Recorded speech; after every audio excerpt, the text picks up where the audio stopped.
My man Muhammad over there look like he got to get something up. That man look like he got something to say today. Monday, so I'm just, I'm still, I still wake up and get fresh every day, but I mean business today. You mean business? I mean business You today. mean business? You sound like you need a business. Now, I don't know how boisterous I'm gonna be about that subject that you was talking about in the chat. Hey, I ain't gonna say you are not, but you feel me? We gonna get into that later.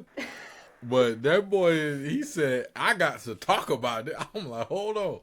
Hey, that's some big names. You know what I mean? Just know my intro song was different today. Okay. Okay, yeah. I'm gonna stay on my side of it. You feel me? I'm gonna stay over there with Britney. I'm gonna let you ice on that. Maybe Britney, maybe she want to jump in there with you. She want to jump in the den with you. I don't know. I'm gonna mind mine though. That's what the people say, right?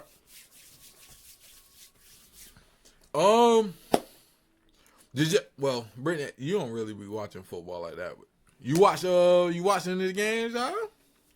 Game? Yeah. Did you see one in the playoffs? Well, first of all, hold on. Matter of fact, hold on 1 second. 1 second. We gotta get right. Uh-oh. Gosh, bro. We gotta get right. Here he go.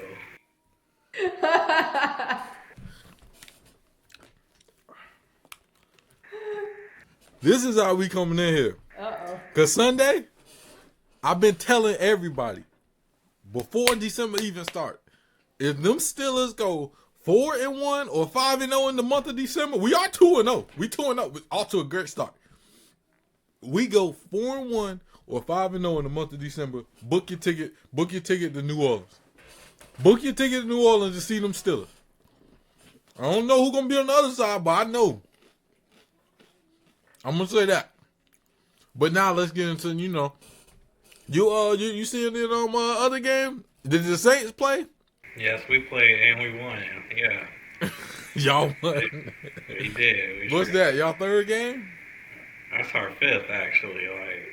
Oh, okay, my fault. We won 5 so long ago. Shit, I thought. My bad. You watch any of the college game? I saw Clemson and SMU. I was intrigued on how that one was going to end for real because I wanted Clemson to win, right? They stole it at the end. Nah, they weren't no steal. They should have. It shouldn't have been that close, but they was in control the whole game. What game did you watch?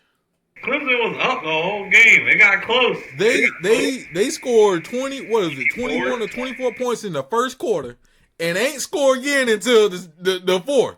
They wasn't in no control. Well, all their points came in the second half. So what that really? It's the same. It's the same. But SMU was building. They scored in the second. They scored in the third. In the fourth, they turned it up. If they would have went to overtime, if they wouldn't have allowed that kick to ram back all the way to half field, it would have been spooky for Clemson. Nah, I ain't got no dog in this fight. I ain't care who won. But it would have been really spooky in overtime. That's all I'm home. All I know is they kept them Bama boys out that playoff. They did keep them Bama boys out that playoff. And people is mad. Ain't nothing to be mad about. But my thing is, Bama could have made it in. They keep yelling about this strength of schedule. Bama could have made it in. Don't get smacked by Oklahoma. Exactly. You scored 3 points to Oklahoma? I don't even think Oklahoma won 6 games. They won 6. Matter of fact, it was 6-6. So what are we talking about? Like, win your ball games or make it close at least. You lose a close game to Oklahoma, then you got something to talk about. You lose by 21 plus. You feel me? Getting smacked out there. That don't cut it, Britney. It just don't cut it. Running Wildcat the whole game. That's all Alabama do. They just run Wildcat the whole game. You said he can't throw the ball, man. Oh man. Listen, man. They said They say he's a great player, man, and honestly, he is. He struggles at times, though. He struggles. You're not even introducing, like, they don't even, like, you're not even telling people who we are, for real. We got Britney up here. Relax. I'm getting into it. You want me to clear out, or you want me? You gonna let me go? You gonna let me go? Go ahead. You gonna let me go? All right. So like I was doing, I was just trying to let her go and do the, you feel me, hit the buttons and all that good stuff before we get into this. But now we getting into this. It's episode 2 of OTP. I'm your boy, Kev. And next to me is, we call him Muhammad. We call him Scums. We call him Mr. 1562 Neighborhood Hero. We call him Josh. Sometimes we call him Mr. Smith. Call him what you call him, but you better respect it. Come on. Introduce yourself, sir. I know who it is. Your boy, Mr. Smith, out here today. And I just, for the people that don't know, like we family right here. You feel me? Like, these my two big cousins. You know, like I just seen them all my life. I've been little cousins all my life. You know, like these two, they just showed me a lot, and I mean an absolute lot. You know, so it's great to come sit down and have these conversations with them. You know, just say what's up. You know, like what up, cousin? What up, big cousin? I'm glad to be here, man. I'm just glad to be here. Hey, man, he must have learned something, man. The man came in here fresh. Early, blasting music. The man was ready. He said, "Send the link, nigga." Mm-hmm. I said, "I gotta oblige, man." You feel me? And next to him, the wonderful, the beautiful, the talented Miss Britney Williams. Introduce yourself, man. Introduce yourself. Yes, I'm Britney. My name is Britney Williams. Like I said, I missed the first episode, so forgive me, but I am here, and we're gonna have an awesome time on this podcast. For sure. She be in the gym probably more than both of us. Me and y'all combined. I'm trying to get right, but she be in there. You feel me? And you go to Instagram, you can watch all her stuff. All the stuff gonna be in the description, all that good stuff, you know, yada yada yada yada. We was gonna talk about this last time, but the Andrew Schulz response to Kendrick. So I didn't even know about all the stuff that he said. I didn't know about the stuff he said before, and I didn't know about the stuff that he said after. I saw a clip, but I didn't see the whole thing. Y'all both familiar with what Andrew Schulz said? I have no idea. Scums, you wanna keep going? Just to really get it started, you know, Andrew Schulz's response to Kendrick, because Kendrick said, you know, white comedians shouldn't make jokes about black women. Do I think Kendrick was wrong in that? No. You know, I'm with Kendrick on that. Andrew Schulz, you know, I feel like, you know, some people, he got some fans and stuff, but he ain't got enough fans to make me feel like he can make jokes about black women. Me personally, that's just how I feel. So, you know, Kendrick threw it out there, and Andrew Schulz, his response, very weird, you know, fits the demographic. He's like, Kendrick crew, yeah, they could whoop him, you know, beat him up, whatever, you know, hurt him. Hey, he said if they was in the jail cell together, just him and Kendrick, like, he would make love to Kendrick. And to me, I think that is extremely weirdo energy. I don't feel like that's a comedic joke, you know. Maybe that's not my type of humor. Yeah, I think I found it. My fault. I muted my thing while you was talking. What you mean? What? I muted the thing while you was getting. Let me finish. Let me finish before you. You don't want to hear the clip? You get more clarity. I've seen this. I think. Don't let no white comedian talk about no black woman. That's law. Now, technically speaking, if we're going off of grammatic English, okay, he's saying I can talk about black women, and that is law. Don't let no white comedian talk about no black women. So he's basically saying all white comedians are only allowed to talk about black women exclusively. That's what I'm talking about. That's what I'm talking about. It's a law. Finally, he understands it's a law. Now I understand why he's doing a comedy with the South Park creators. That makes sense. Because he appreciates white comedians that make fun of black people. There you go. And they've done that brilliantly for decades. Yeah, that's true. And he would never want to, break one of his own laws. No, that's true. I mean, didn't they have a character called Token on the South Park show? Yeah, they do. Which I'm sure Kendrick is a big fan of. That's true. He must be a big fan if he's going to do a comedy with them. I mean, we can look that up. Apparently, he has a comedy coming out. Yep. Yeah, that's fact. Al, you're getting groomed right now. We need to ungroom. Yeah, you are getting we need to ungroom you right now. Okay? See. I mean that, listen, because he sent people, he says, slide on. What he said, slide, where's the line? Okay, the N-words that coon, the N-words that being groomed, slide on both of them. Whoa, that seems like a call to violence. It does. Why would he call to, if he's about protecting black people, why would the call to violence be towards the black dudes, not the white guy making the joke? Well, you gotta understand. What? No. You gotta understand. Because I snitch. I cooperate. I tell. Litigation. Okay? You will squabble up in a jail cell. Here's what you gotta understand about Ken. It's very important to him to protect black women. That's why he's never done a song with an abuser confirmed. He's never done a song with anybody that's suspected of abuse. He's never threatened to remove his music from Spotify because they removed R. Kelly's music, who for sure fucked and held captive underage black women. Hold on. This is all very important to Kendrick. Wait, just let me understand what's going on here, because I think that you're using sarcasm as a comedic device. It is a comedic device. But you're so fucking smart right now that I don't know if you're serious or making jokes. Are you saying that Kendrick Lamar put it on wax that he is protecting black women from white comedians' jokes, but not the kidnapping, molestation, and rape of R. Kelly? And actually, reality, is this... That's not even the one that I seen. Is that a different one? That's the original. Oh, that's the original. Did you watch the one with Charlamagne? No, I watched the one where he was like, he gonna do something. If it wasn't like the people that's around Kendrick or whatever, he'll sleep with Kendrick and all that. Like, I seen that part. That is it. Oh, that's it, and it just keeps going. Okay, yeah. I ain't gonna listen to the rest of that, but yeah. So that, like, they're just making.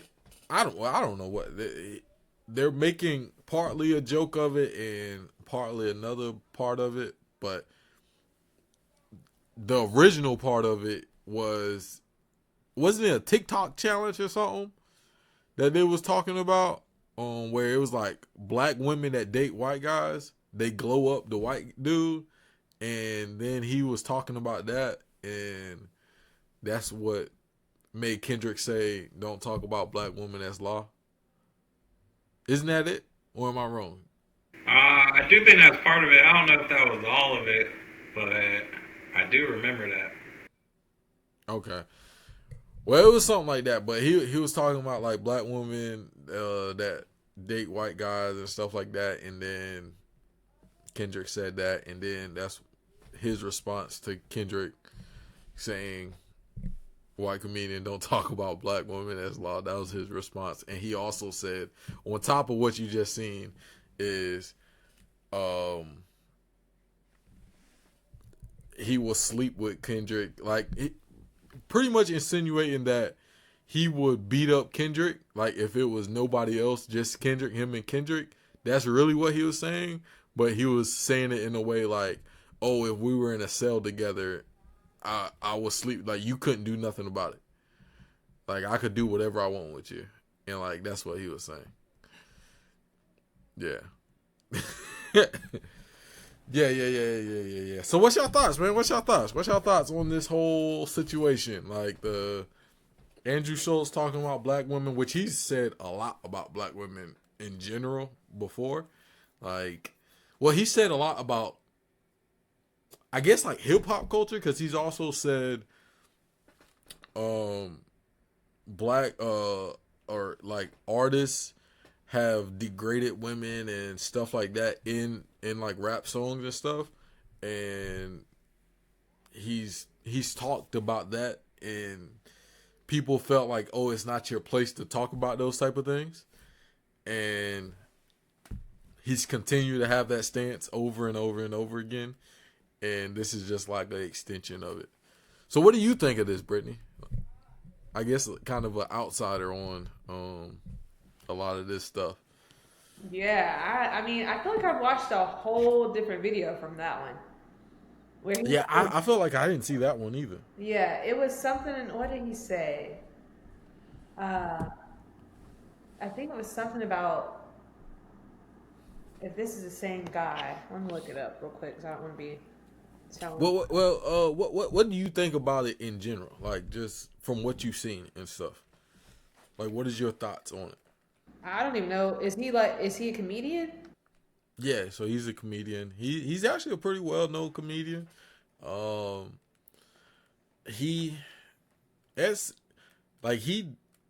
his comedies, he gets at different groups. Like, he's one of those types of comedians. Like, he tries to like pick fun at different groups of people and stuff. I haven't seen all this stuff. I've seen one. One of the ones that was on Netflix I seen. Huh. Yeah.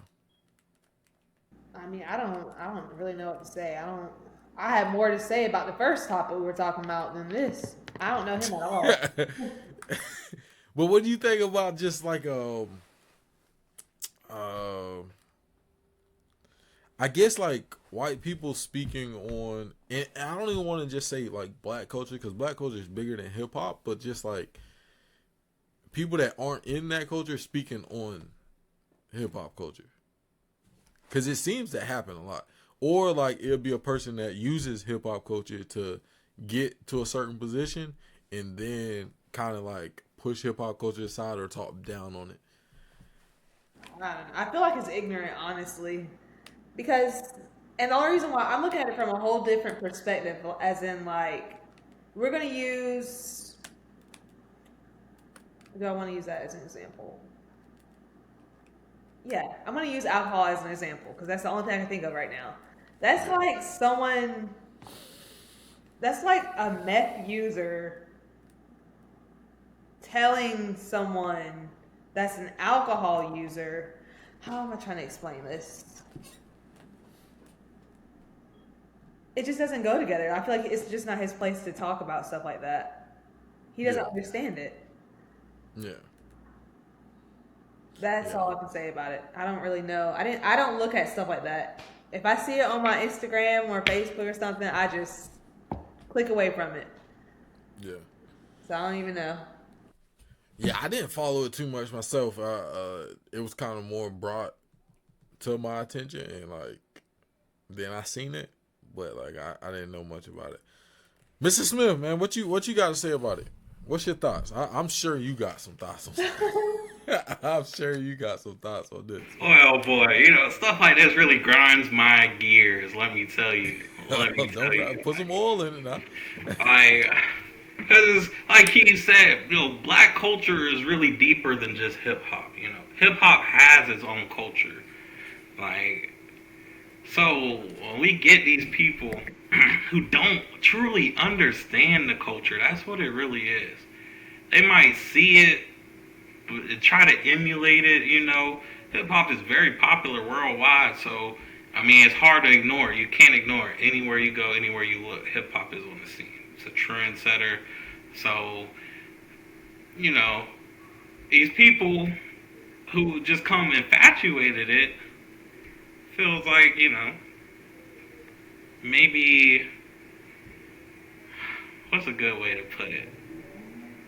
They just feel like they're obligated enough and credible enough to speak on it, Prime example, he brings up R. Kelly. Like, the world loves R. Kelly. Like, those allegations that got him locked up a few years ago, them shits were not new. Those shits were around for a very long time. So, you know, it's hypocritical you bring up R. Kelly in that situation because the world had accepted it. And it's not just black people who accepted it, I promise you. The world loved R. Kelly.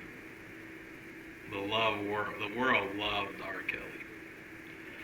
So then we get this guy, he come in, you know, he cracking jokes, making jokes and stuff, speaking on things he don't understand.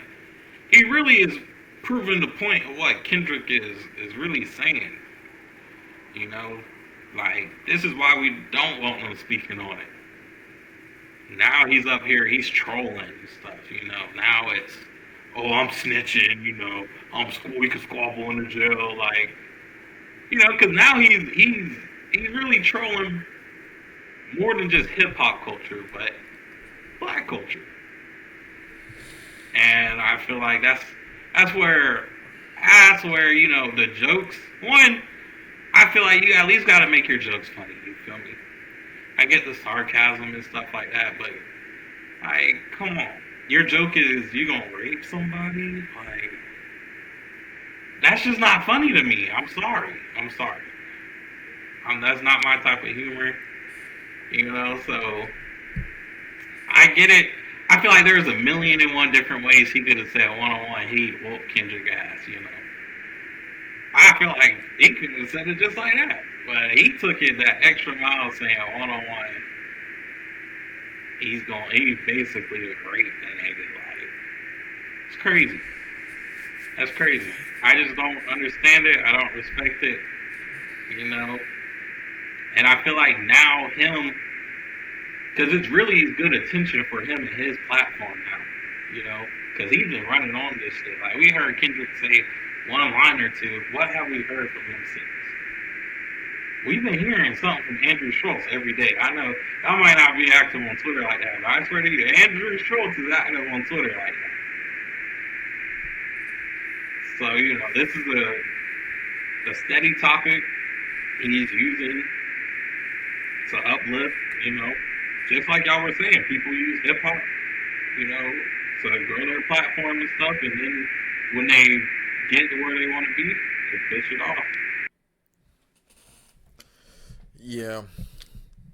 And to close this out, my thing with it is more so the bigger picture is our willingness to allow one, I guess part of it is like things affect us, like Nipsey Hussle said it before he died, like when 6ix9ine was doing all that stuff. He was like, just put him on dummy time. Ignore it. Don't entertain it. And watch what will happen. And now 6ix9ine went to jail and a whole bunch of other stuff happened, but you stop paying attention to it, look what happens. Now Andrew Schultz is different because hip hop and that's not even really his audience anyway. But we gotta stop giving life to certain things, and we have to get control of what can even get in that space. You feel me? Like, if we really want to have even as far as like Kendrick still works with some of these companies that allow some of the Smith to come in. It's like, now he does a lot more work than some of these other artists and stuff, but it's like, if we really, really, really serious about some of this stuff, bro, we gotta detach ourselves from all of these people that don't have the best interest of heart of whatever your movement is, and figure something else out. Because it's not enough resources and people that have been in the business and money to go and do it yourself. Shoot, Kanye crazy. But Kanye is out here moving on his own accord now. Now, you may not agree with what Kanye is doing, but Kanye is independent of everybody. And I don't see him struggling. You feel me? So if these artists is serious and these people in certain positions are serious, all right, really make a move. Make a move and go do your own thing. I was just watching and I gotta find the lady's name. She does videos on YouTube, but it's like scripted content. It's literally like TV shows and mini movies and stuff. And I was watching the interview and they was calling her like the young Tyler Perry, and they were like, yo, you need to create your own streaming service. And like she views herself as her own streaming service. I gotta find the lady's name, but she puts out all her own content. She owns all her own content. She's building a studio in Alabama away from. She literally said, if I was in LA or like one of these bigger known places, it would be a lot easier for me to do my thing. But I want to build where I'm at and build up like that the resources and everything there, so I can help all these people that I'm helping right now. And she was going through like all the stuff that she's done, but she's doing it on her own. Like, so it's like there is no excuse why these massive artists. My favorite artist, J. Cole. J. Cole, he just put out a podcast that's doing crazy numbers, absolutely crazy numbers, about like his journey and stuff. And then he put out, he's doing one show at the end of it or whatever, in Madison Square Garden. But these big art like J. Cole, he could put out an album completely independent, and his fan base will go and get it. Completely independent of any of these labels. I don't know what his label situation is, but he does not have to be signed to anybody to go through it. Kendrick the same way. Even Drake the same way.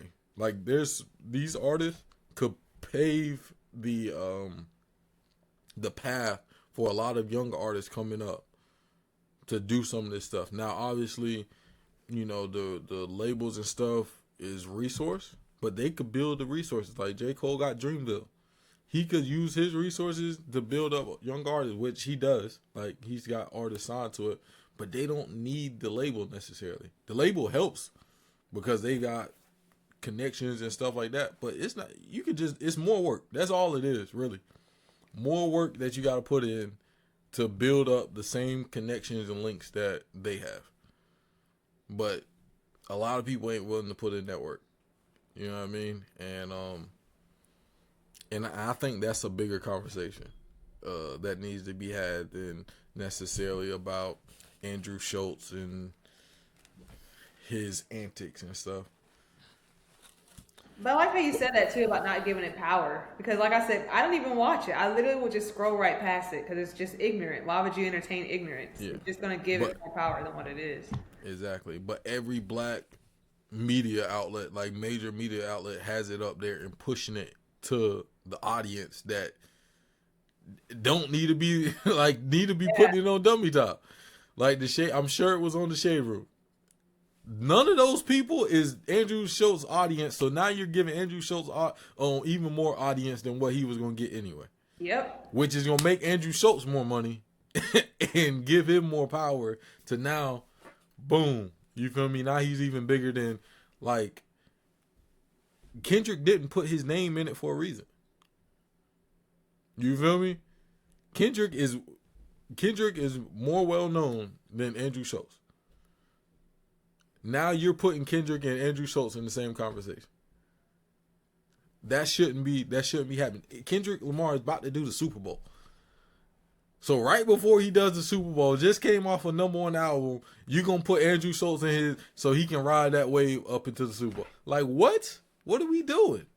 And that's the conversation that we got to have. We got to stop giving these people even the space, letting them in our space. You feel me? Yep. I agree, for sure. Yeah, so I think that's the bigger conversation that needs to be had. But let's move on to something a little bit more lighter. You know what I mean? Let's move on to something a little bit more lighter. Did y'all see about the Red Lobster? So Red Lobster went bankrupt, right? Y'all knew that? And So I didn't know they had a black CEO, or I guess he's the new CEO. A young black CEO. Yeah, young black dude, and which I'm gonna pull up the video. He came up with a plan to save Red Lobster. Now, before we listen to this, I agree with some because I from the video he said he worked at PF Chang's. Like I guess he was. I don't know if he was the CEO of PF Chang's or if he was just one of the executives or something. But he was in the process of building up the PF Chang's and remodeling and all of that. So he got some ideas of how to like remodel and relive the Red Lobster brand, because they were saying, which I think is a very important point, is Red Lobster is like everybody knows about Red Lobster, but everybody doesn't go to Red Lobster. You know what I mean? Like everybody knows. Okay, yeah, like it's just like Barnes and Noble. Everybody knows Barnes and Noble, but everybody don't go to damn Barnes and Noble. It's like just because you know about it doesn't mean you're going to go shop there, and that's a big problem that Red Lobster has. They're a well known business, but just because people know your brand doesn't mean they're going to shop with your brand, and that's something that they got to figure out how to make. And one of the critiques on his plan was like, if they just do what he's saying on the video, it's kind of putting lipstick on a pig. It's like you're remodeling the restaurant and stuff, but what is going to make people still come in and continue to come in? And another, which I guess I can speak on that, because there's a few other restaurants that need to figure something out because they going down. And yeah, but any thoughts on like just in general of like what's y'all thoughts on like Red Lobster and what they should do, or just like their thoughts on like the brand itself? Like, do y'all ever go to Red Lobster? Like Red Lobster, please be serious, Keevin. I'm serious. That's what I'm saying. Do you go to Red Lobster? I do not go to Red Lobster. I will never recommend Red Lobster to somebody. I haven't even stopped there on a cold day when I'm just hungry and it's right across the street. That's just, and I feel like a big part of that is like you say, I played the little logo quiz game. Like I can get Red Lobster right, no problem. Like I ain't gonna struggle on that. But you talking about go sit down and eat? What's the quality of that, you know? Like, the ambiance isn't nothing special. It ain't nothing. The food ain't to die for. Like, gun to the back of your head right now, tell me your go-to Red Lobster order. I'm gone. I'm done. It's over for me. So... All right, I got the video. Let's play. I'm gonna play part of it. I can play the whole thing. It's 7 minutes, but I'll play part of this video right here. This is a Red Lobster CEO. Limited time. The 35-year-old was hired by private equity firm Fortress to lead Red Lobster out of bankruptcy, more than $1 billion in debt, a serious financial pinch, and back to profitability. It's worked before. We revitalized PF Chang's during COVID. Fortress hopes he can do the same for America's oldest seafood chain. I spoke to the new CEO at a Red Lobster in Orlando to learn what it will take to save the chain from sinking. So I actually had dinner here last night. Oh, did you? And I have to say, one of the things I first noticed was the banner outside, basically like, we're open. America, we are open. Are you doing that throughout your fleet of restaurants, basically to kind of get past the bankruptcy? That was done before I took over. The signs are still there. You're correct. I think at some point you want to address the elephant in the room, but you want to do it in a way that better reminds people of why they want to come to you in the first place. The elephant in the room is Red Lobster's bankruptcy. When Red Lobster filed, it was over $1 billion in debt and had to close over 100 stores in 2024. Now with $70 million from Fortress, Adam Mulliken has a lot to do. What's your to-do list look like? Well, number one is to build the executive team. To run a great business, you need great leaders. Over the past few years, Red Lobster has cycled through multiple CEOs. I asked an expert in casual dining why that's such a problem. When your leadership consistently changes over and over again, it's very hard to get strategic direction. What ends up happening is that you get a sort of a confused message to the restaurant managers at the unit level. Mulliken hopes that he'll convey a clear message to restaurants with an important change, a new menu. Before diving into the nuts and bolts, Sure. Tell me, what is your favorite thing to order? You know, I would have said the snow crab, but I tried the Verdi crab recently, which is a variation on the snow crab, and that is my new favorite, I'll say. He says that other favorites aren't prominently displayed on the menu, and best-selling items like Create Your Own Ultimate Feast are buried on page 3.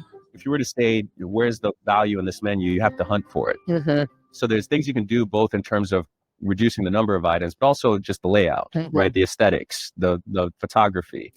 Mulliken says that for the new menu to work, it needs a new environment. Old Red Lobsters like this one feature dark interiors, aging decor, and separated bar areas. How ambitious do you think that brand refresh could be? So it's going to come in stages. The first stage is things that should have been fixed a long time ago that weren't, whether it's roofing or tiling or HVAC units or kitchen equipment or furniture. As a next step, you'll think about how do you inject energy into the restaurant, but I want to start with a very low cost way to do that. For example, it doesn't cost anything to change the music. Dimming lights, it has no cost to it. And then the third stage would be a complete remodel. We remodeled the entire fleet at P.F. Chang's. The Red Lobster I visited in Orlando is one of 3 updated restaurants, and it's going to act as a jumping off point for future designs. I think it can be powerful, but I don't think it's enough. I think if you're just doing that, you're sort of putting lipstick on a pig in a way, and you're not really addressing a lot of the core issues. Any sense of how much that might cost? Well, when I did it at P.F. Chang's, it cost us about between $300,000 and $400,000 per restaurant. Now, it lifted sales between 5% and 10% in our restaurants. Oh yeah, my fault. I said y'all get the gist. The man said we gon' change the restaurant layout. We're gonna take some new pictures from the menu, and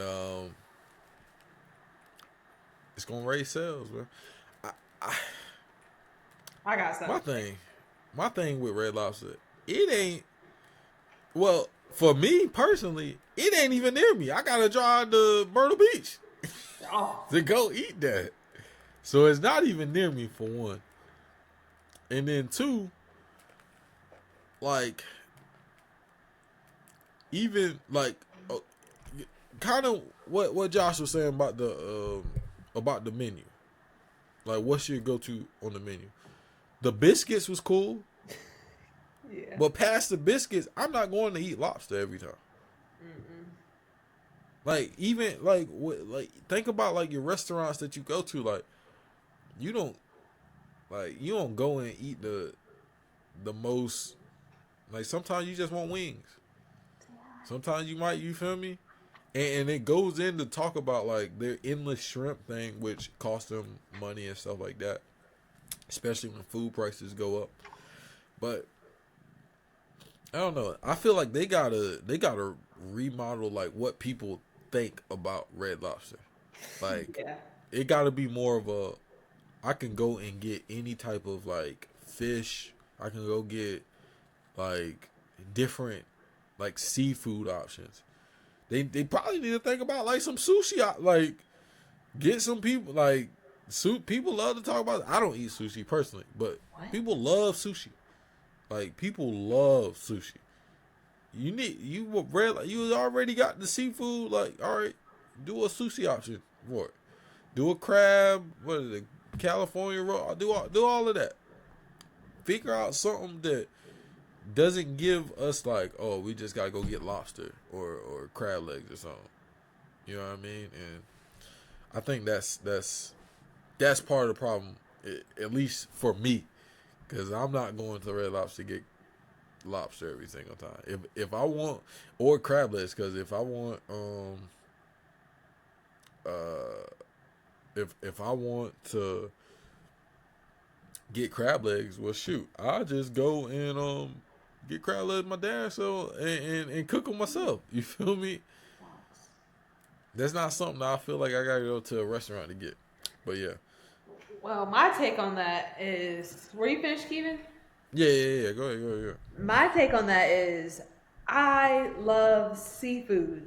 So if too. I'm going to get some seafood, it's going to be somewhere like Juicy Crab, Red Crab, a legitimate seafood boil place. If they really want to switch it up, start making seafood boils.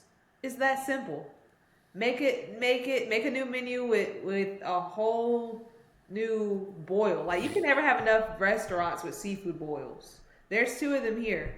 I will spend the money for some good food. But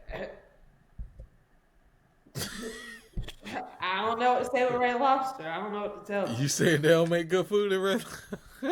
Last time I went to Red Lobster, I went there because I had a gift card. That was literally the only reason why I went. It was a gift card. Hey, you had to spend the gift card. Had to spend the gift. Had to spend the birthday gift card. Get on out the way. Get it out of the way. Understood. What you think, Mrs. Matt? Were you trying to share your screen? Nah, I just be playing around on this stuff. Oh, my fault. Man, like you said, I like how you brought up how you said the nearest one near you is in Myrtle Beach. Yeah. That's because we live at the seafood capital of this East Coast. I live on the coast. Like, I can go touch water. In 5 minutes, I can be at the water. Now. Yeah, Red Lobster. Now tell me how. Survive. They would not survive. I'll be real with you. See, you got think of like Cape Fear Seafood, you know. They washing Red Lobster out every day of the week. Yeah. Every day of the week. But it's because Cape Fear Seafood is a real seafood spot. Right. Like Red Lobster, like you think of Red Lobster, you think of the biscuits. At least for me, the biscuits come first for me. I don't really think of nothing. Ain't that the place with the cheesy biscuits or whatever? Yeah, the cheddar biscuits. Yeah, I think of the cheddar biscuits and I think of lobster, like crab. Like that's it. I don't think of nothing. Like I couldn't tell you nothing else that's on their menu. I think they had bang bang shrimp one time, man. I ain't gonna lie. Yeah, and they had the shrimp. Yeah, they definitely had the shrimp. But that's two items. That's not gonna do it. Like you just said, like Cape Fear Seafood, you go in there and get you. They got the catch of the day. Yeah. What just came out the water today? Exactly. You feel me? Like, exactly. You gotta give me some. You know, obviously you don't want too many options, but I gotta have some options that I know when I think of Red Lobster. Okay, yeah, I can go get me a good fish. I can go get me a good salmon. I can go get me a good, you feel me, whatever, tuna. I can go get me, whatever it is.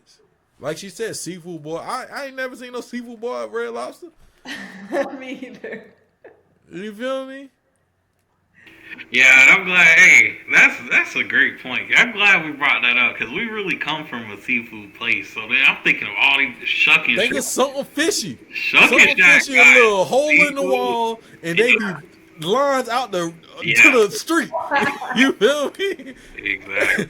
And Red Lobster can't even get nobody in the door. What are you talking about? Come on now. Think of Shuck and Shack on the island, on top of the island. They got, you go in there, everything wooden. Is old, is wooden. You're not going there for the ambiance. That's at all. And he telling me about, and that's the thing, like, and that's why I agree with the dude that was saying, like, the lipstick on the pig. It's like, bro, you can make it look any type of way. You feel me? You can make it look any type of way you want it to look. And yes, that's going to attract some people. But you talking about the everyday type of people that's going to come in there and keep you afloat? Go ask some of these. Go ask something fishy. They know everyday people. They know people that come in there 3, 4, 5 times a week. Mm-hmm. They know their coffee that they drink. They know what they got to order. They know they want them hush puppies. You feel me? Yes. Come on now. What? Anybody going in Red Lobster just for some biscuits? That's not gonna do it. You gotta rethink about Shuck and Shack. Shuck and Shack, you can go in there, get 3 clusters of snow crabs. You can get you a 10-piece of wings. They got Old Bay. They got Cajun lemon pepper. They got all these different flavors and stuff. They got chicken tacos. Chicken tacos? They're gonna get you some chicken tacos. They got all the different seafood. I mean, they blowing Red Lobster out the water. Yeah, yeah, and I get part of it because some of their menu limitations is because they're a national brand, so they got to be able to do it all across the country. But it's still, you can mix it up a little bit. You can mix it up a little bit, man. There's a spot that I can't think of the name. It ain't a seafood spot or anything, but it's a little hole in the wall restaurant. I think they're out in Leland. It's like a food truck, but it's just in one spot. But they got a rotating menu, so like every week, it's like 5 new menu items. Now, Red Lobster probably can't do that, but bro, you gotta bring me something other than. I would have to look up a Red Lobster menu to tell me what's on there on that menu. Other restaurants, I could tell you 5, 6, 7 things. Even if I don't even eat those things, I could tell you, oh, they got this, this, and this on it. I go in C Street. I go in C Street and I get the burrito with the spicy chicken. But I can tell you they got the steak, they got the other thing, they got like 5 or 6 different meats in there and stuff, and you can get all the quesos and all of that. I can't tell you nothing about Red Lobster but the biscuits and the biscuit and the lobster. And honestly, I don't even think I go get lobster. I'm pretty sure I go get shrimp when I go in there. I get this little shrimp platter or something. The proportions are small. Yeah, I was about to say that too. Yeah. It's not even worth it. Yeah. I don't know, man. They'll figure it out, man. I hope old buddy get it right because, man, you know, I want to see him be successful, but he got an uphill climb. That's for sure. He got an uphill climb because you got to get. His problem is he got to get the old mindset of Red Lobster out of people's mind, get them in the door so they can understand the new mindset of Red Lobster, and that costs a lot of money. Like that's the cost of a customer. That's heavy marketing. They're gonna be spending some money. They're going to be spending some money for sure. Where y'all want to go from here, man? Where y'all want to go from here? We still got on the list, it was Success Without a Degree, Affordable Care Act. Where y'all want to go, man? We can go anywhere. We can do that. Success Without the Degree. That's a nice way to end it off, you know? Okay. Talk to me. Let's let Britney lead this one off. Let her get us rocking. All right. Okay. So, for y'all watching, I did not finish college. I had 4 more classes left. It was at the end of COVID. I was supposed to be walking across the stage. Actually, it was the beginning of COVID. This was the beginning of COVID. So, that's why my opinion from this, that's why it's so valid. Because for one, I wrote so many papers on it from doing research from so many successful people that don't have a degree. And that's not why I didn't finish. I didn't finish because it was a choice. It was literally just a choice. I didn't feel like I had to. And I work around so many people who actually do have a degree, and I'm doing the same exact thing that they're doing, or probably even more. And I'm just looking like, it just doesn't add up. And then I want to use, for my personal experience, my twin sister. For those of y'all watching, I have a twin sister. She has a degree. I don't. We're both in the same financial situation. The difference is she's across the country and I'm not. So I just have my own perspective of it because of my experience with college. Like I went to party. I went to A&T. So Aggie Pride, those of y'all watching, Aggie Pride. Even though I didn't finish, I'm still Aggie Pride. But it's not for everyone. School's not for everyone. It's not for everyone. And I'm one of those people. Like, I was really successful in high school. had my homework turned in, A's and B's, not all the time. C's get degrees. But oh shoot. What's y'all take on it? Because I can go on. I literally wrote papers about this. You don't want me to get started. Papers. Go ahead, Mr. Smith, man. Go ahead. Let them know what you think, man. So, I did end up graduating, getting my degree from the wonderful University of North Carolina at Charlotte. Go Niners.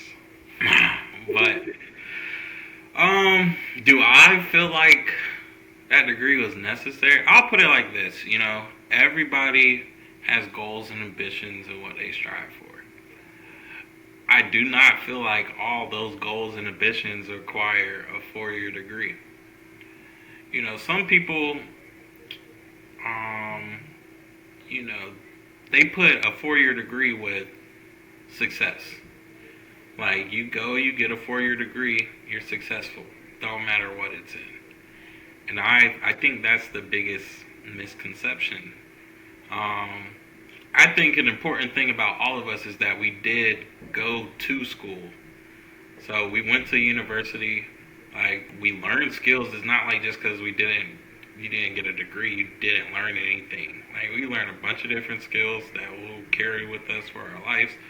We formed a network, made connections all throughout a whole bunch of different people. Those are valuable experiences that I do believe that you only get going to a university. At the end of the day, if your degree and your passion is something, for example, like doctors, where you need a skill, you need a specific skill set, obviously college is the route. Like, we gotta go that route. But if your passion is art, music or painting, maybe graphic design, clothing, for example, then I do not feel like a college degree is necessary. I don't feel like it's important. If you believe in yourself and you really dedicate yourself to your craft, and that includes hard work, you being the one to put yourself out there, you taking the risk, going all these different places, putting your work out there just to get recognized. I feel like that's a passion thing. It's nothing that a 4-year degree is just gonna let come to you. So, I feel like, especially in today's society, a 4-year degree is not imperative. It depends on where you want to go with your life and what you want to do, person you want to become. But experience and skills speak a lot more. You, like Britney was saying, you work beside these people that got these degrees and stuff. Like, they're not gonna be able to go and tell somebody that they do something different than you just because they got a degree. Y'all do the same thing. So it's a little tough. And I started working in the financial field when I was a senior in college. I didn't even have my degree.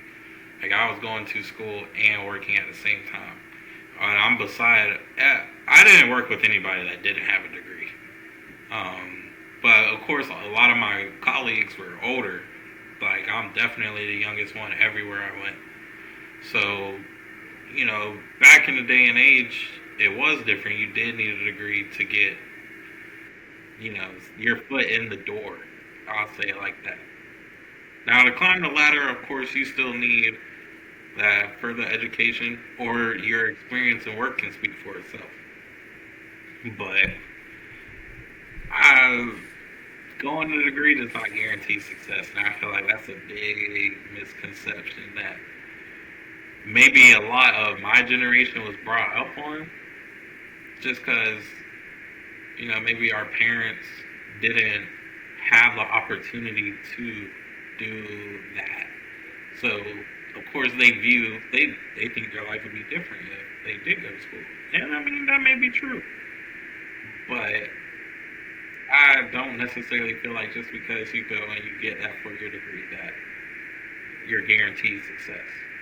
I feel like it's more about what we talked about on the last episode that I guess will never get aired. That dedication, that determination, discipline. Like, you put yourself out there and you really work and you be who you want to be, that'll take you further than that 4-year degree. Look at us here, sitting here on this podcast. Like, we starting here now. This is like we freshmen on the streaming world and on the podcast scene. But I mean, we keep at it. We keep working.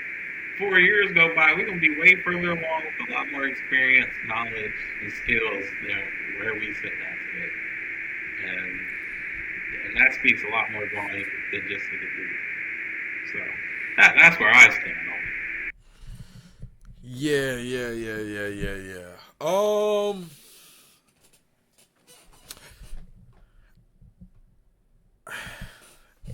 I don't even know where to really start with this, because as I've gotten older, like, my opinions on this whole subject has, I will say, evolved. Now, the question itself, does success mean a degree, or does getting the degree determine your success? No, clearly not. You can get a degree and then be on the side of the street. You can not get a degree and be on the side of the street next to them. So it could go both ways. I think success is something totally different and is viewed differently for every person.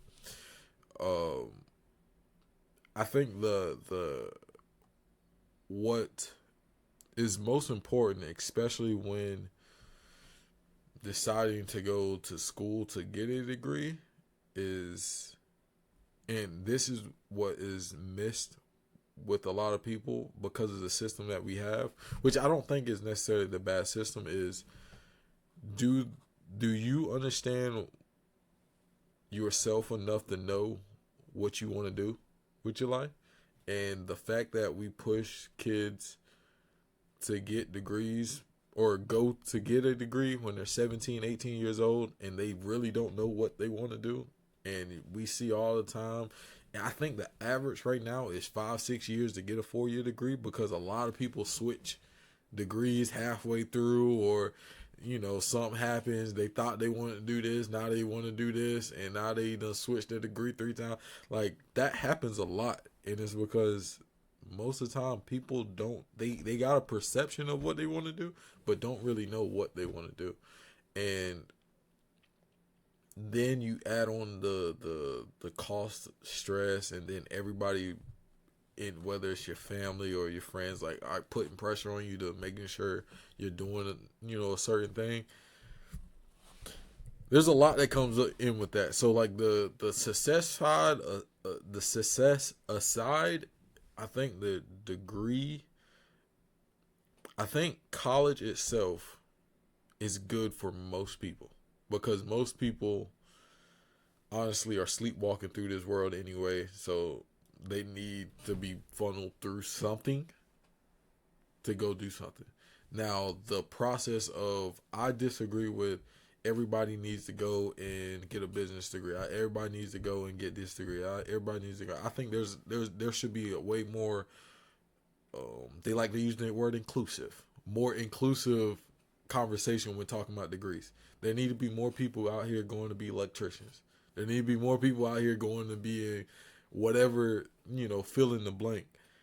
And that conversation isn't had enough. And I think that would alleviate a lot of different things, because everybody wouldn't just be going and getting the same degree. Here where I'm at UNCW, so many people go and get a marine biology degree. You know how many of them sitting in waiting tables downtown now? Because everybody can't be a marine biologist. I'm sorry. There's only so many jobs for that.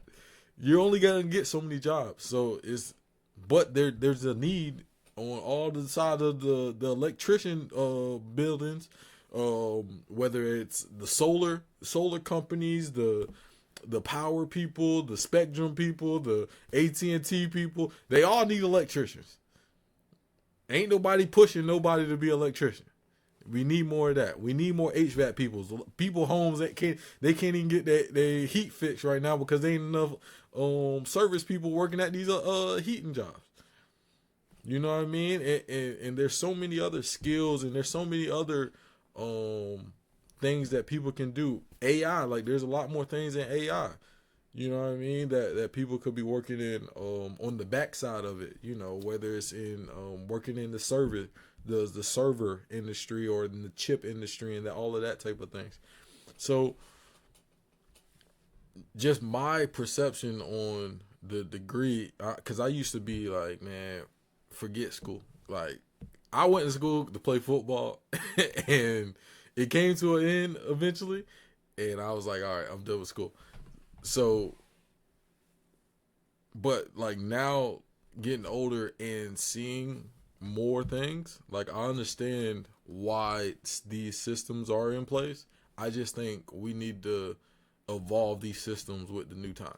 And I think that's the more appropriate approach, because if you just let all the 17, 18, 19-year-olds out here not go to college, how much chaos they gonna daggone, because they cause chaos on campus already, but that's in a very contained environment. Even if it's off campus, it's still contained because you're in that area and everybody knows what's going on in that area, whether you know it or not. Like, they already know what's going on. They know that you're partying. They know that you're doing those things. They know all of that.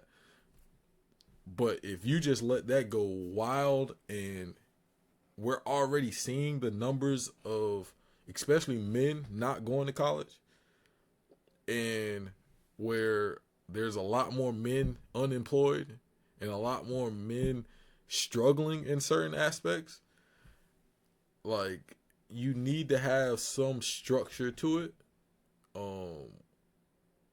to maintain a successful society. You know what I mean? And that's the more conversation that we need to have. And we need to have a conversation on how kids are being raised. Because why do we have to send them to this structured society, this structured situation, just for them to be civilized adults?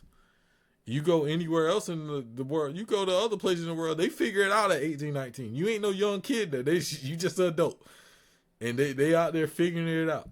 But we baby our kids, which it's not necessarily wrong, but you also got to put some discipline, some determination, and there's needs to be some pressure, but we need to direct it to, all right, you got to grow up some. I know you 18, 19 years old, but you can't keep doing this and thinking, all right, you're going to be good when you're 30. All right?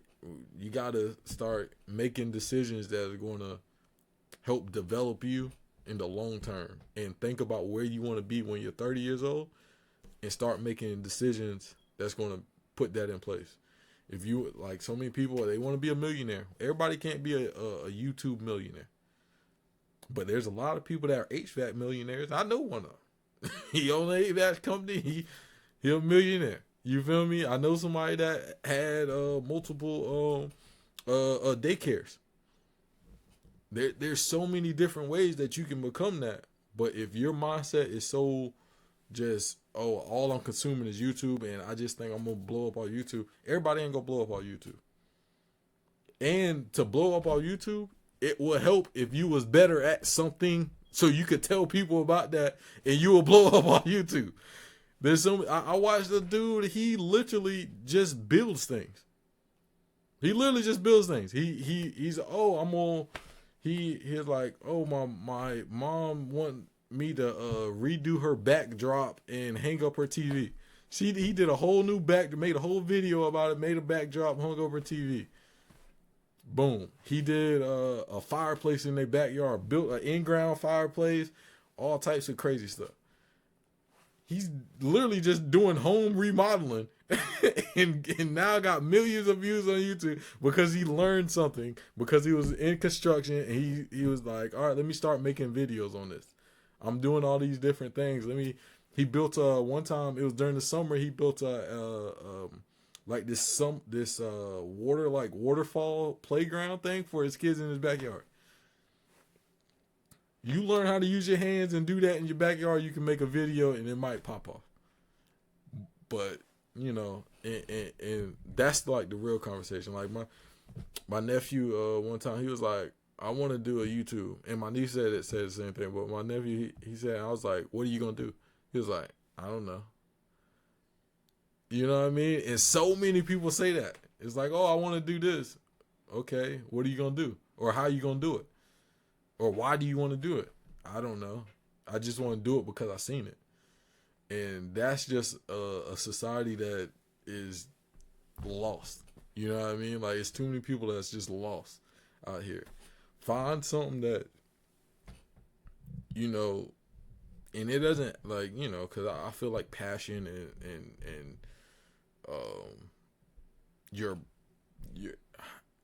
I feel like the word passion and things get used too much, but find a purpose, like whatever that is, like find a purpose in something, you know what I mean? And take that purpose and grow it, you know what I mean?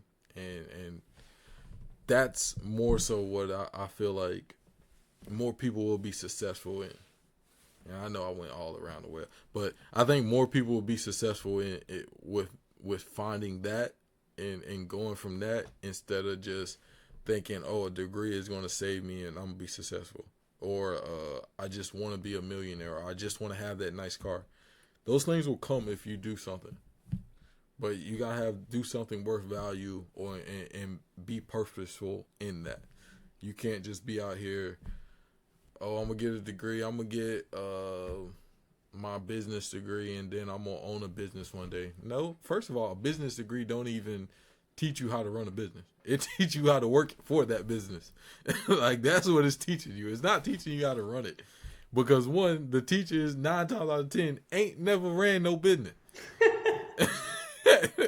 That's the truth. Those teachers that's teaching you the business course, if you could just run a business based off of that book that the teacher is very a professional and precise in, why wouldn't that teacher just be running the business instead of teaching you? That's the reality. And I think college is good, but we just need to revise it. I think same with the rest of the school system. I think we need to be having our young kids, especially young, like nowadays, the young kids need to be moving more, doing more active stuff. Like, I seen a video where it was like, I think it was in China or it was somewhere overseas, but the kids was jumping over things, balancing on the beams, doing all types of stuff. I said, boy, I know a bunch of kids now that's older than what them doing in that video can't do that. You feel me? And then you start looking at like some of our obesity rates, which this goes into like our food and everything else like that we're feeding our people, which is a whole nother conversation. And yeah. That was a big one too. Yeah, I can talk days about our school system and how we need to restructure it from the ground up, like, because we don't utilize the technologies that we have the correct way. We don't put our kids in situations early on that will push them to grow. We just let too many of them be stagnant. They do studies on when kids get bored in class, that's when they become troublemakers, because they're bored in school. Why are we having kids bored in school, especially at young ages? Push them forward and make them have to do, like, stop holding them back because they're in our first grade program or whatever. Like, bro, like, if the kid is advanced, figure something out for the kids to do that's advanced. You feel me? And let's try to catch them other kids up to the advanced kids instead of holding the advanced kids back for these other kids. And we will have a better society. You feel me? Like overall, if we're pushing everybody a little bit to get a little bit better. Just get a little bit better every day. My nephew, he was struggling in school last year or whatever, and they had him in a little program to help him with the extra reading and stuff. During the summer, I kid you not, I ain't do nothing crazy. I just had him do extra math stuff, had him do extra reading stuff during the summer. He comes back and the teacher's like, "What did you do to get him? He's so far ahead." And I'm like, I just had him doing the basic stuff. Like I googled online, had him doing the basic stuff. Why are you so surprised that a kid is advancing? Like that's the issue. Y'all not doing enough in school, or y'all not doing it in the correct way. You got them there 8 hours a day. What are you doing? You give me kids 8 hours a day, I promise you, they gonna get straight A's. They gonna be Division I athletes. We gonna have some rocket scientists in there. We gonna have everything. I'll build an empire. You give me kids for 8 hours a day, Monday through Friday. Like, think about that. Like, imagine you focus on something 8 hours a day, Monday through Friday. How advanced you would be. If you want to learn a new language, imagine if you did that language 8 hours a day, Monday through Friday. How quick do you think you'll learn that language? Pretty daggone quick. A month down the road, you're going to be poquito. Like, you feel me? You're going to be daggone know a little something. Yeah, so that's just my thought, man. I think it's a little bit, And that was good. That was good, Keevin, because I like what you said about the 17, 18, 19-year-old and you're pushing them out, because that's literally what happens. And for those of y'all watching this podcast or listening to it, if you want to go to college, please, by all means, go to college. We're not telling you not to go to college. We're saying that either whether you go to college or not, either or, it's up to you on if you become successful or not. Like I said, my twin sister, she's across the country. Her getting her degree helped her get there. That's why she's there. Me, on the other hand, I'm a whole personal trainer now. Did I think about being a personal trainer 4 years ago? Absolutely not. I didn't even like to get up and work out like that 4 years ago. But that changed as I got older. And also, to add into this conversation about this, I have met doctors. Well, they're not doctors, but I met people who were going to school to be a doctor. That's 12 years. And they changed their mind. Like, it's life. It happens. This is real life, I'm telling y'all. It's not no made-up story. They literally went to school for 12 years and then decided not to be a doctor. Honestly, if somebody was telling me they wanted to go to school, like, one, I would ask why. Like, what they want to go for. And I would say either go something in STEM, science, technology, engineering, or math, or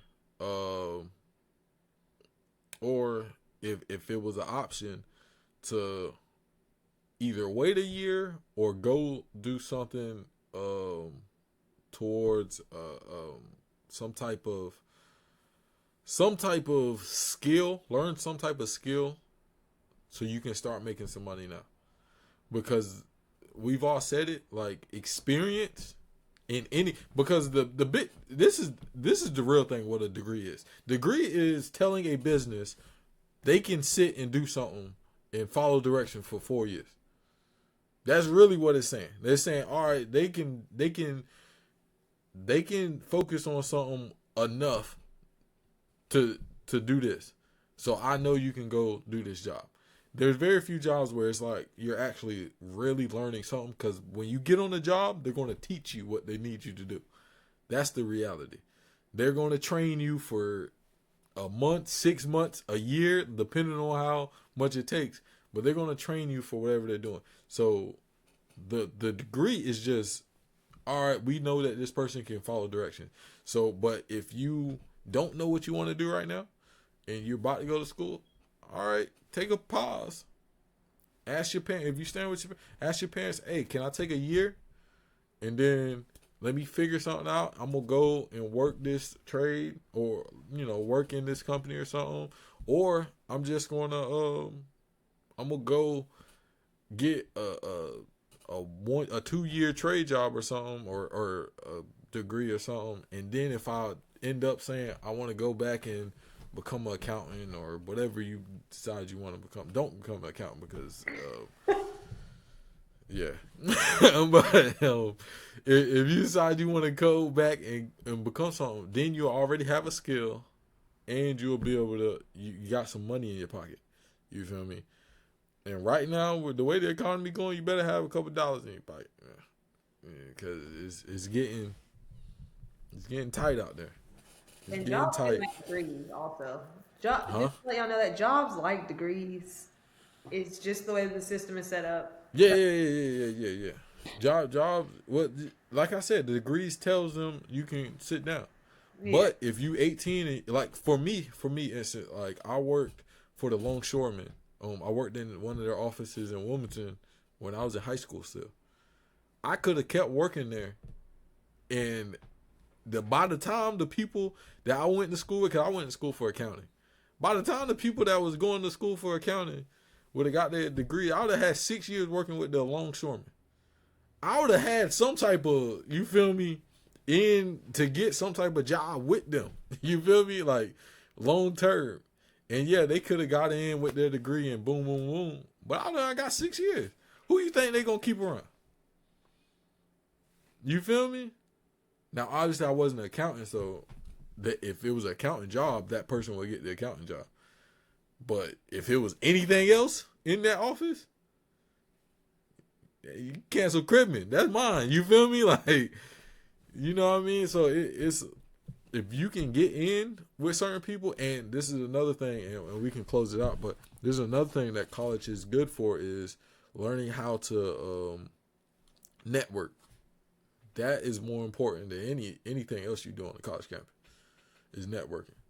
The more people you know, and not even really the important people that you know that can help get you in certain positions. Now, obviously, the more people you know, the numbers are better, but that's going to help you get certain things later on in life. Like if I wanted to try to get a job at NFL, one of my buddies, Detroit, you know Detroit, he works for the NFL. He's been working at the NFL in their office on the executive side for years now. You feel me? So if I wanted to, hey, I want to see if I can get a job somewhere, he could probably get me on the phone with somebody. I ain't saying he could guarantee me a job. He could probably get me on the phone though, get me in the interview. You feel me? So, you know what I mean? Like, so you gotta be able to network. You gotta learn these type of things, and it's not just on college. Like after college, you gotta be able to talk to people. Like I've gotten people jobs just because I knew a dude that used to coach high school. Now he got a landscaping company. I've gotten somebody a job based off of that. You know what I mean? It's like you never know who you're gonna meet when you're gonna meet them. You know what I mean? So you come suited and booted like Mr.Smith over there. Come fresh to death. Come presentable. Stop leaving the house with your head scarves on, your do-rag. Stop looking like who did it and why. Come look presentable. Shake people's hands firm. You know what I mean? Look them in the eyes and say, hey, I'm here for business. Yeah, man. Like they're saying, just to relate to the topic a little more, take a little deeper dive. It's like the people who really know me, they know what I'm about, what I stand for, Like Keevin, like in the intro, he's saying Mr. 1562. Like what side is home to me? That's my community. That's where I grew up. That's where my passion truly stands. Like my end goal in life, like I will never be completely satisfied until I give back to my community. I bring back resources to really uplift it, to put the next generation in a better position to carry the torch further than my generation, the generations before us, and then lead that generation with the next generation carrying the torch even further. So, a big thing like that, Like that's where the question of school and, you know, can you be successful without it? Well, that's what success means to me. If I'm in a position where I can bring all these different things back to my community, I can instill a new level of hope and inspiration to my community. Like that's success to me. A dollar amount will never equate to success to me because I can be rich, own all these private islands, anything I ever wanted, right? But if I do not accomplish the goals that I set forth with my community, I'll truly never be successful in my eyes. So that's where you really find, you know, what your passion is and how you let that kind of dictate what you want to do as far as school and stuff. So yeah, my passion is back home to my community, but I feel like I needed to go somewhere, not just anywhere though. I needed to go somewhere big, somewhere large, like, and just see how things operate. You know, get a deeper understanding of some things, like see the skeletal design to be able to come back and bring something worth value to my community. So, you know, that's where my passion is. You know, True 1562. You know, it's a lot. We want to do some great things. You know, it's dreams worth more than money. You know, it's not just about the money. Yeah. And to close it out, Brittany, what is the end goal for, like, you? Just like real quick, like you ain't got to go deep into it. Just like what does that look like for you? Scum said you want to, you know, do right for his community and all that stuff. What does that look like for you?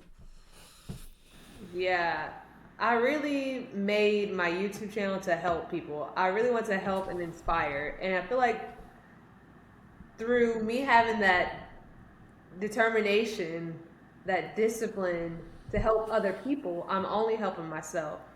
And that's why I keep doing it, because I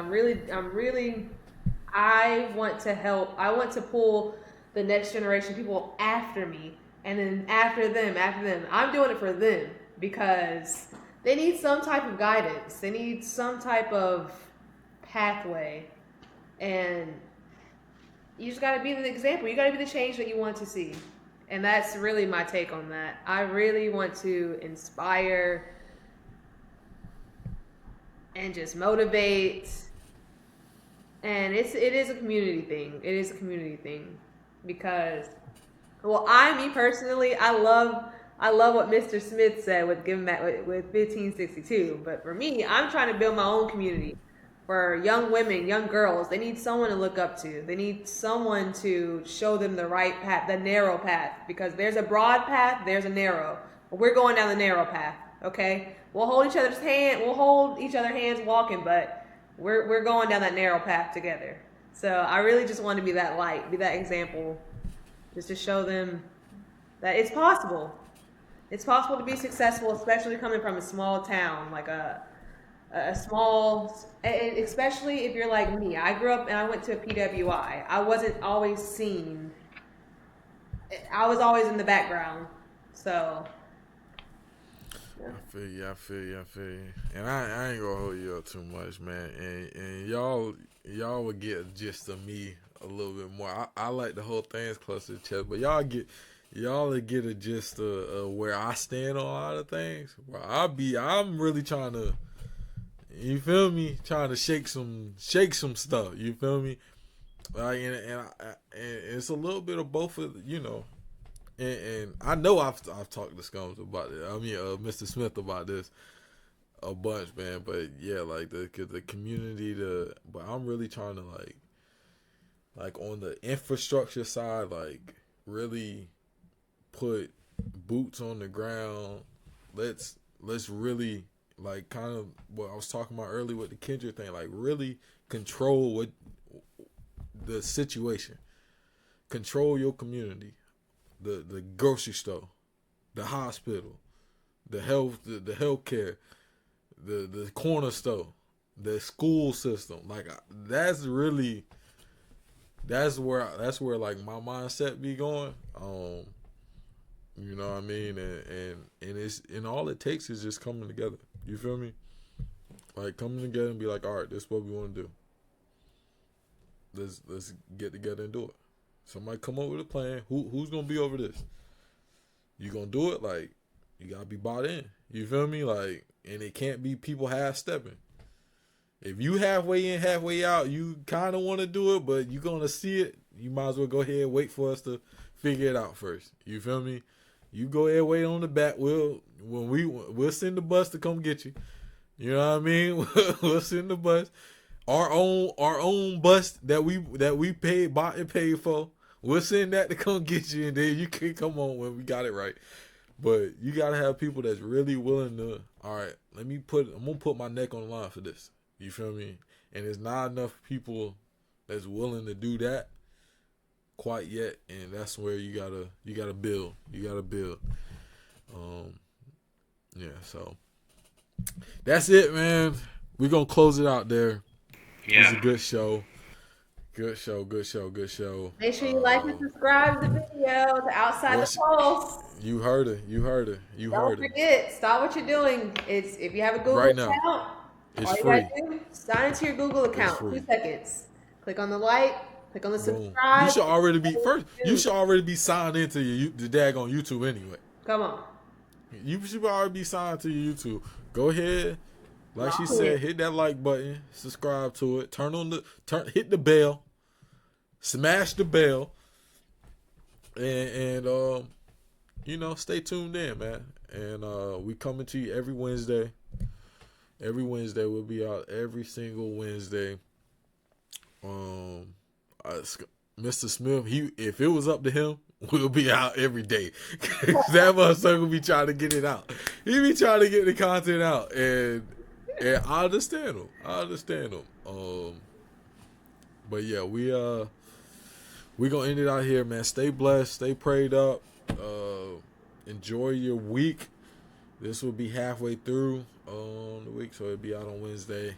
Y'all got any plans for this week? Anything coming up? Graduation Friday. Shout out to all them grads, them future, or I guess alumni for the 49ers. Graduate Friday. I want to congratulate all of them on their hard work. That's a big accomplishment. So shout out to them. Shout out them graduates, man, all around the world. Shout out them 49ers. And don't close it out before I get to say my piece, but to my young ones, my real ones, like. My phone. I'm gonna let you finish. I just didn't want you. Yeah. All I was saying, hey man, I was just saying, hey, we everybody take care of what they gotta take care of this week. Do it. Do all the things that you need to do.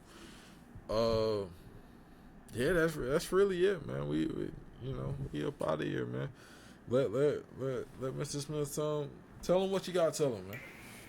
Hey, to my young ones, to my real ones, man. Let the music play in the background, man. Come on. Stay disciplined, stay determined, man. Come on. Like. And we out of here, man. Peace. Out.